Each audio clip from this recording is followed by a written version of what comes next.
Hey everybody, what is going on? Hexlex here. Got another Master Duel video for you. Coming at you with one more round of Xyz Link Festival games. I don't usually do this many for a festival, especially for one as like whatever as this, but I couldn't pass up the opportunity to play a deck that I haven't played on ladder in quite some time. It's funny because I think about this deck from time to time and I'm like, oh, I love that deck. I should go back to it at some point. I have so many different decks like that, so little time. But for us today, that's going to be Scareclaw. Scareclaw being a very, very fun Link-based archetype. The fun thing is, too, about this deck is that I built it very incidentally, right? As I was building all the stuff for Monodium. Because the thing about playing Monodium is that, like, you need the Primitive Planet Reichphobias, and then you need the Scareclaw Reichhearts, and you also need the Scareclaw Lighthearts. And at that rate, the only thing that you don't have UR-wise for a Scareclaw deck at that point is 2 Tryhards. So it's like, if you're going to be playing Monodium, you might as well invest 2 more URs and just play Scareclaw as well, or be able to play Scareclaw as well, right?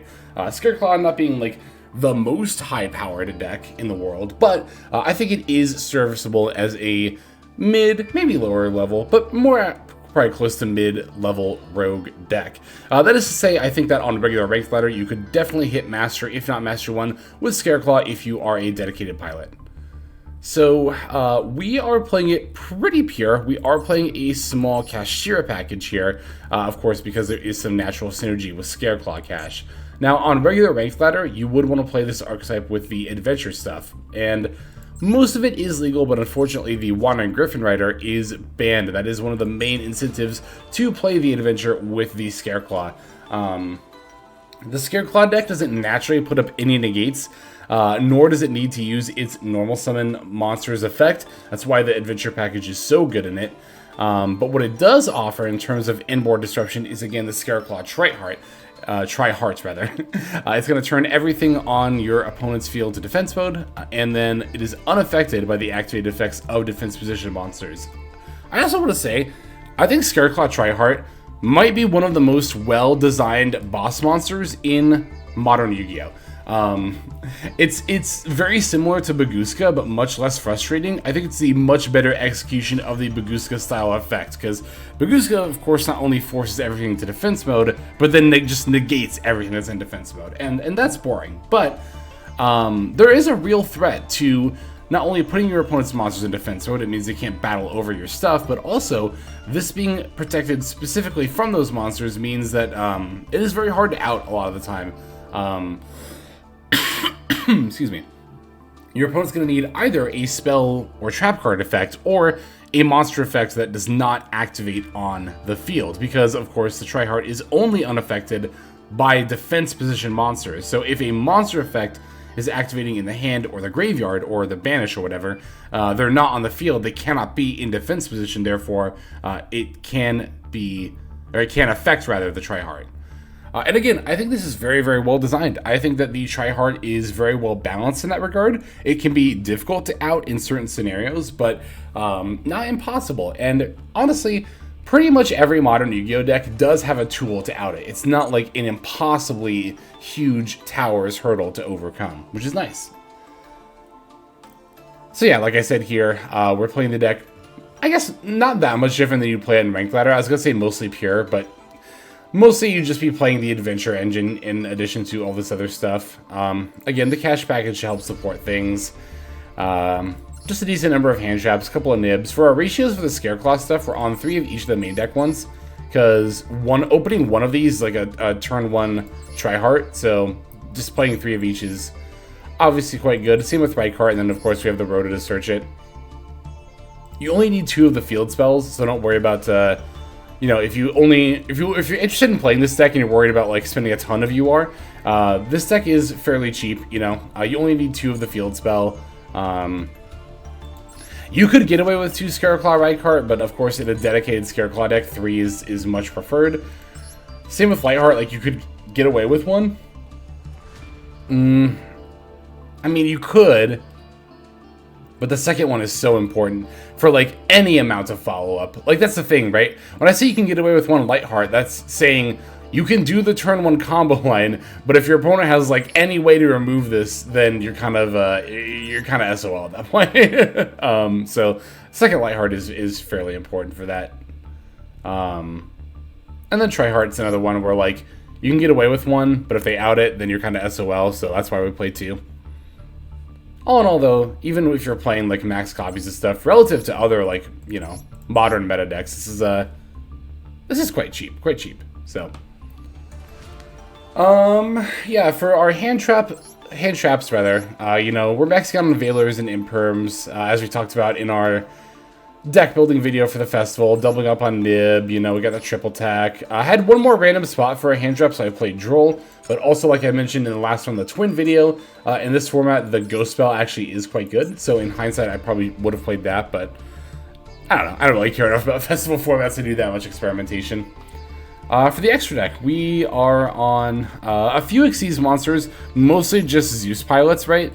We have the Fortune Tune to go into the Downer to go into Zeus, or if we end up with a couple of cash monsters, we also have the Titanic Moth, which can attack directly and then go into the Zeus. Typhoon can stack on a lot of stuff, and we also, of course, have the room in the extra. And yeah, I mean, aside from the Scareclaw stuff, this deck has an extremely low extra deck commitment, right? There are a lot of like decks out there where there's like 13, 14 cards you have to play the extra, and you maybe get 1 or 2 cards worth of wiggle room. But this deck, I mean, we have like we have 4. We have 4 extra deck cards that we have to play, and then we have like 10 spots of just wiggle room. So you're definitely going to be very spoiled for choice. Or not spoiled for choice. Whatever the expression is. Anyway. You have a lot of room in the extra to play around with. That's the main thing I'm getting at here. So, alright. I'm going to break this deck down card by card because we have not done that in quite some time with this one in particular. And then we're going to look at some of these games from the Xyz Link Festival. So, we're on 3 Effect Veiler, 1 Droll Knockbird, 3 Ash Blossom and Joyous Spring, 3 Scareclaw Astra, 3 Scareclaw Balone, 3 Scareclaw Acro, 3 Scareclaw Reichart, 1 Kashtira Fenrir, 1 Kashtira Unicorn, 2 Scareclaw Kashtira, 2 Nibiru the Primal Being, 1 Reinforcement of the Army, 1 Triple Tactics Talent, 2 Scareclaw Arrival, 2 Primitive Planet Reichphobia, 1 Pressured Planet Raitsoth, 1 Kashtira Birth, 2 Clawed by the Grave, 1 Crosshat Designator, 3 Infinite Impermanents, and then 1 Scareclaw Twin Saw. That's going to be it for the main deck. For the extra deck, we're on 1 number 49 Fortune Tune, 1 Downward Magician, 1 number 28 Titanic Moth, 1 Divine Arsenal Zeus Sky Thunder, 1 Superstar Slayer Typhoon Sky Crisis, 2 Scareclaw Lightheart, 1 Nightmare Phoenix, 1 IP Masquerena, 1 Dark the Dark Charmer Gloomy, 1 Nightmare Unicorn, 2 Scareclaw Tryhard, 1 Axis Code Talker, and then finally 1 Underworld Goddess of the Closed World. Let's get it for the list. Let's see these duels. Alright, our first game here is going to be against Vanquish Soul, which is another deck that I can't believe I didn't think about playing for this event. Ah! In hindsight, if I had realized that, I think I would have gone out of my way to play it, because I love Vanquish Soul. But I might just play it on a ranked ladder anyway. Again, it's like I said before, there's like, it's so many decks that I like, and there's so little time to play them all. There really is, too. I mean, especially I've been going pretty hard on Alestrals lately, as well as having some other IRL stuff. It's like, you might notice if any of you, like, I guess, check my replays or my profile, which I haven't been making them public lately, because you can do that by default now, which is very convenient. There's the Ghost Spell coming up here, by the way. Like I said, quite good in this format, but we have the call by here, so. But yeah, anyone who, like, watches my replays or follows my profile might notice that I'm still in Diamond, and we're, like, halfway through the season. I'm usually in Master by now, but yeah, I've been making a lot of Alestrals content on the second channel. Feel free to check that out in the description below if you're interested. And just had IRL stuff that I've been busy with too, so yeah, like I just have not had as much time as I usually do for Master Duel to begin with, and even when I did, you know, I still couldn't get to all the decks I wanted to. Alright, here we're going to try to imperm the Tryhard. We have a Crosshat Designator for that, thankfully. Also, I kind of talked over it, but that was a pretty standard turn 1 setup that we got there. The Tryhard with a couple of these Scareclaws here. Alright, they're going for a Fenrir for Raidraptor, so yeah, there is the Vanquish Soul Raisin. At first I wondered if it was going to be cash, but yeah, of course they want the second fire here in order to be able to search off these Xiaolong. Yeah, thankfully the tryhard is unaffected by this Fenrir as it keeps activating its effect. Just kind of laughing in Fenrir's face, going, haha, you can't negate me, haha. Or banish me, rather. Okay, so they're adding the Dust Devil. Setting 2 and then passing. I will say, I did definitely go over to YouTube and start watching a video as my opponent was playing. So I did not pay attention to them adding Dust Devil there. So even though I should know it's face down, I actually don't. Alright, they're going to Snow Devil right off the bat during the draw phase. That's a little surprising. I think if I were them, I might have waited till the opponent normal summoned to do that, but Valius gets to come down here. Thankfully, I do get to use the Arrival to protect my Tryhard, so that's still intact. Get to use a Tryhard effect here to bring back the Astra, and try to set up my OTK. I think I actually misplayed by getting the Scare Cash here. And I definitely misplayed by, again, ignoring the Dust Devil, or just not remembering that was face down. I don't know how much I could have done to play around it, though, to be fair. Well, you know what I could have done? Oh my god. I remember thinking of this mid-game. I forgot about the Reichphobia effect. I should have, after specialing. No, okay, here's how I should have done it, and this would have played around it and let me OTK this turn. I should have specialed Scareclaw Cash, then activated Reichphobia to pop the face down. They would have been forced to chain it. Only this would have gone face down. Then I could have gone Astra, Balone, and then Reichphobia for Acro. And then we would have just won right then and there. Instead, I have to go Reichphobia for another Astra, summon that, and Balone. And I get to battle here, sure, but it's not going to be lethal. But one more Scareclaw would have made it lethal. Dang. Yeah. That's a bit of a shame. Alright, so Raisin activating here. They're going to add the Heavy Borger.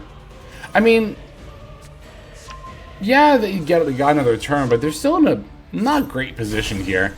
The thing is, too, even if they're able to make plays, this nib in my hand is going to be very, very helpful. And it's not even going to be necessarily super detrimental to me. You'll see what I mean here in a moment, so.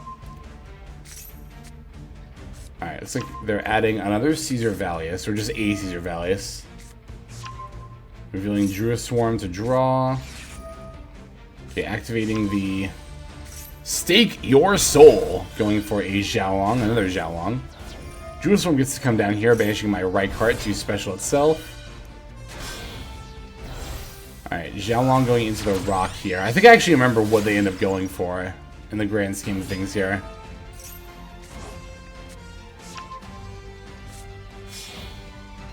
Okay, because now they're going into a Link 2, and it's going to be the Security Dragon. Yep, so this is a card that I haven't seen in quite some time, but it's actually a pretty good one. It's a completely generic Link 2. Literally any two monsters. They can be tokens, they can be, yeah, anything. Once while this face-up card is on the field, if this card is co-linked, you can target a monster your opponent controls, return it to the hand. So this is a pretty good out to the Scareclaw Tryhard here. It's just going to bounce it right to my... Or actually, no, they just Druid Swarmed it. Because again, that's another out, right? I guess that is another out that I didn't discuss before to the Tryhard is Link monsters. Another very common one. So again, that's what I like about the Tryhard in particular, right? Is that just a very well-designed boss monster. So get to use the field spell to pop the big nib token I gave them, and then I'm just going to make Nightmare Phoenix to get enough attack points to lethal here.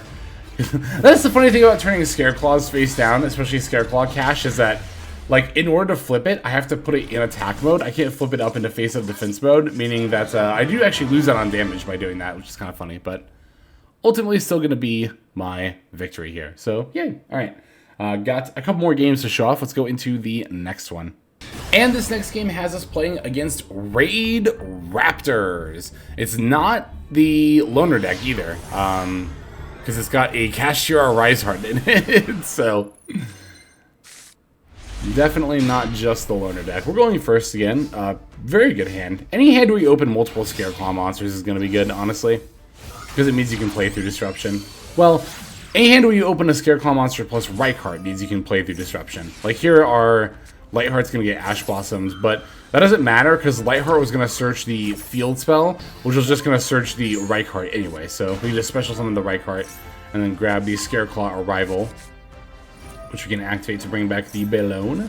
Could have also just specialed Astra here, but I was kind of trying to bait out Ghost Spell there, just seeing if they had it. Alright, there's a Triheart. Triheart effect can bring back the Balloon, and then we'll add Scareclaw Cache. I specialed it on turn 1, but I could have waited till the opponent's turn, because it is a quick effect. And then we got the Twin Saw face down as well, which is basically Icarus attack for this archetype. Speaking of birds, well, let's go start by summoning some level 4s. I decided to just flip up the Twin Saw here, force them to have an extender. But they don't have an extender, they have a Sauravis, which was not the hand trap I expected my opponent to have here. So you're probably used to seeing this card in Voiceless Voice. But, fun fact, this card's second effect is actually just generic. Or, sorry, the first effect is actually just generic, right? If you want a hand trap that negates stuff that targets your cards, it's a very narrow kind of a hand trap, but you can have that. Excuse me, whoa. Voice got all gravelly there. You can have that. Now, unlike other hand traps, you can't, like, normal this and use it as link material or something like that. But, I mean, that's a very corner scenario for using, like, Valor or Ash Blossom anyway. So, yeah, was not expecting that. But the Twin Saw is going to, in fact, get negated. So, alright, going for the Raidraptor Roost. There might have even been a more optimal point to use the Twin Saw. I'm going to use this second effective Twin Saw here. Because I know that Raidraptors have, like, some amount of Link monsters. I think Brave Strix is what the card is called, right? Raidraptor's Brave Strix. So I'm like, okay, I can at least use Twin Saw's Graveyard effect to maybe stop that from happening. But yeah, they're popping off pretty hard here, going for another rank 4 after the 4 Strix. It's going to be Raider's Knight. Raider's Knight's going to activate here. My Triheart does keep putting stuff in defense mode, but that's only going to be a solace for so long here, because the Brave Strix is going to add a Magic Skip Force, and now my opponent can just go into the one of the big boys. Oh no, it's Arsenal Falcon. Right, because they have to go. Skip Force is the one that goes up by 2. And then they go Arsenal Falcon into Raider's Wing. Sorry, I thought Skip Force is the one that lets you summon double what the rank is. So I thought they were going straight into a 5. Oh, they are Link summoning. It's for the Rusty Bardish here. Which can't activate its effects, remember, because of the... There it is. There's the Ultimate Falcon off the Arsenal Falcon. Now, this is unaffected by other cards' effects, period, meaning that the Triheart cannot force us into defense mode. Furthermore, they're going to use the Roost here to draw, and now overlay for the rank 4. It's going to be other 4 Strix, because they're not done yet. Even though, honestly, I do kind of just lose to this Ultimate Falcon. And also this Nib sitting in my hand. I should have used it so much sooner, but I don't want to nib my own board, you know? And there's the Rising Rebellion Falcon. Also unaffected by other cards' effects, meaning it is also unaffected by Triheart. I can protect the Triheart with the Arrival here, but they still have definitely enough damage on board for lethal at this point. Yeah, I just got greedy with the nib in this one. If I had, oh, excuse me, I'm stretching here. If I had, like, yeah, I just wasn't even, like, I knew going into this that Raidraptors had towers, but I just wasn't cognizant of that fact relative to, hey, you gotta nib your own board. Like, thinking that thought of, like, hey, you gotta nib your own board, otherwise you're just gonna lose to the towers. So, I didn't realize that until it was too late. So, a little bit of an oopsie on my part, but oh well. We got to see the Raidraptors deck in action, which I think was really cool to watch. So, alright, we have one more duel. We're gonna finish off with that one here. And that final duel is going to be up against Madolche. Yeah, as I said in my decks to play in this festival video, in the interest of changing as few cards as possible, I think Madolche is definitely the way to go.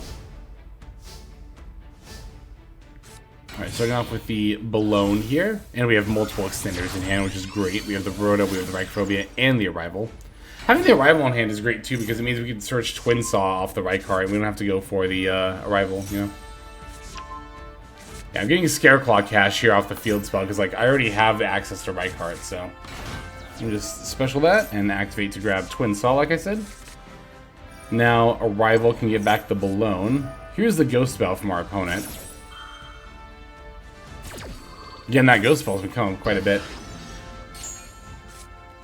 We can still use the Scareclaw cash here, though. Summon by banishing the Arrival in particular. And then now we can link all three of these off and go into the Triheart. Triheart can then bring back the Balloon and add an Acro. We'll special summon the Acro, set a couple of cards, and then pass right on over to our opponent. So yeah, pretty solid turn one playing through a Disruption there.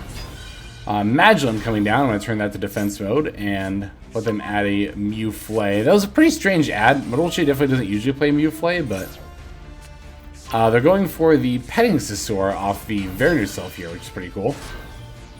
Petting Scizor F going for the Pudding Sis. Unfortunately, it was in their hand, but I'm being a little patient with this Twin Saw because I know they're going to make a Tiramisu at some point. Yep, there she is. And now I want to activate the Twin Saw effect before the Queen Tiramisu has a chance to. The reason that I'm able to do this is because I have my toggle here set to on. That's one of my more common questions I get asked is people being like, I can't seem to respond to cards the same way you do. Why is that? It's because I have my toggle set to on. If you're set to on, then you will get the opportunity to play cards every time you're past priority. And you're past priority after the successful resolution of your opponent's summons and effects. Meaning that after Tiramisu is summoned, but before my opponent has an opportunity to activate the effect, priority is passed to me for one window briefly, and then that is when I am activating the Twin Saw. And again, you have to have your toggle set to on to be able to get that. So I'm going to pop my opponent's board with the Twin Saw. They do have that other Vanquish Soul, if we knew about that, so they're going to send the Messenger Auto and special Petting Scizor. But Pettings can only be used once per turn, so that is going to be the end of what they've got. And yeah, I have a very, very easy line to a Scareclaw OTK from here. My opponent was able to recognize that and then just conceded. I think I should have actually led with this game, because this was a good showcasing of like a turn one combo line with Scareclaw, but I don't know, I didn't want to start off with a more back and forth game. So, alright, that is going to do it for this one. Thanks, as always, for watching. Super duper appreciate you. Let's go ahead and just move on now to our outro. Hey everybody, Hexlex here. Just want to give you a huge thanks for watching all the way to the very end of the video. Believe it or not, that is actually one of the best ways that you can support the channel, is by watching the videos in their entirety. But there are many ways in which you can support the channel if you are so interested. The names that you're seeing on screen here, I gotta give an extra special thanks to, because these are people who have chosen to either become a member on YouTube, which if you're interested you can do as well via the join button next to the subscribe button down there, or have signed up over on Patreon and become members there. Link to that is going to be in the description below.